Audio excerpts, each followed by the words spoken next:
Bonjour tout le monde, j'espère que vous allez bien. Donc dans la recette d'aujourd'hui, on se retrouve pour faire des cookies au flocons d'avoine, au chocolat et surtout sans cuisson.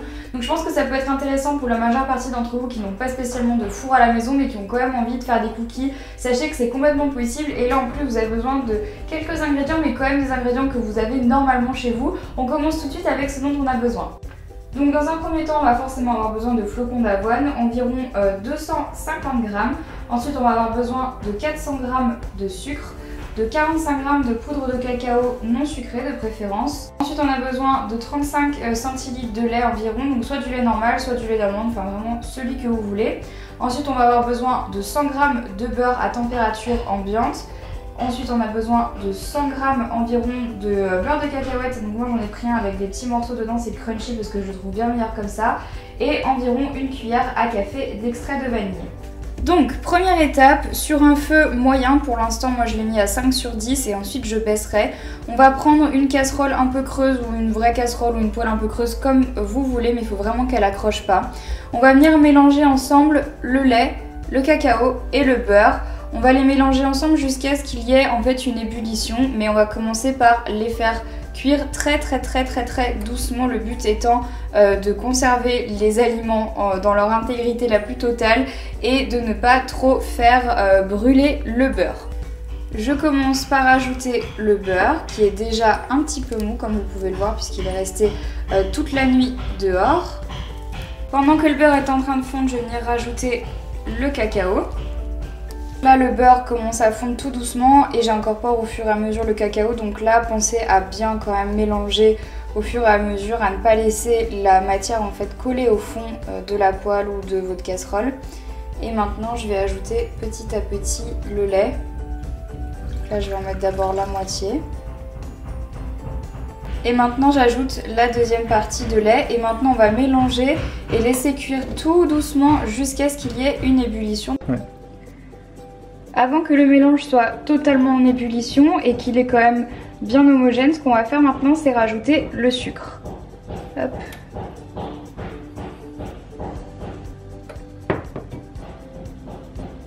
Pendant que mon premier mélange est en train de chauffer et qu'on attend l'ébullition, ce qu'on va faire c'est que dans un autre grand saladier, on va mélanger les trois ingrédients qui nous restent, à savoir du coup les flocons d'avoine. Hop, auquel on va rajouter le beurre de cacahuète, tout simplement. Donc pareil, il faut de préférence qu'il soit assez mou. Hop, donc moi je fais ça avec une maryse. Et ensuite on rajoute l'extrait de vanille. Et donc maintenant on va mélanger jusqu'à obtenir quelque chose d'un tout petit peu plus homogène que ce qu'on a là et de bien incorporer les flocons d'avoine au beurre de cacahuète.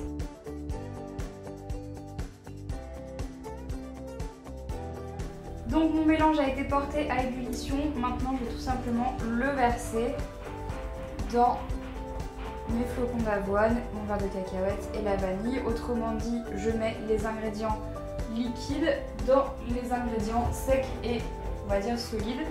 Et donc maintenant c'est vraiment facile puisque avec ma maryse je vais tout simplement venir mélanger le tout de manière à ce que les flocons d'avoine soient complètement submergés et imbibés du chocolat, du lait, du beurre, etc. Donc maintenant on va laisser refroidir un tout petit peu la mixture pour ne pas se brûler. Comme vous avez pu le voir ici et juste là derrière moi, j'ai tout simplement mis du papier sulfurisé sur des plaques de cuisson qui vont en fait me servir à accueillir les cookies et à les laisser refroidir tranquillement. Donc on va attendre que ça refroidisse un tout petit peu et ensuite je vais vous montrer ce qu'on va faire.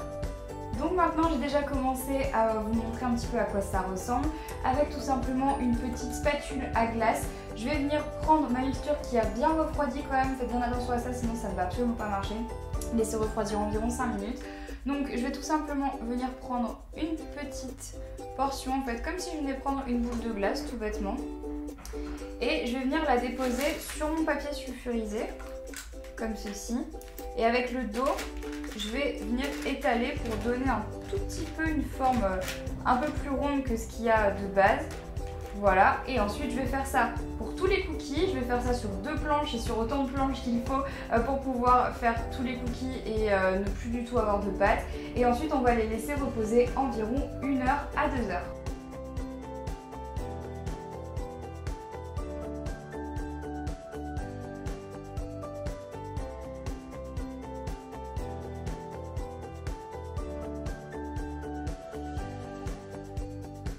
Donc on se retrouve le lendemain puisque j'ai préféré laisser mes cookies vraiment reposer tranquillement et ne pas justement vous présenter quelque chose qui tombe en miettes. Donc ce que j'ai fait en fait c'est tout simplement que j'ai mis mes plaques au frigo toute la nuit pour être sûr qu'ils soient parfaitement froids et parfaitement durs.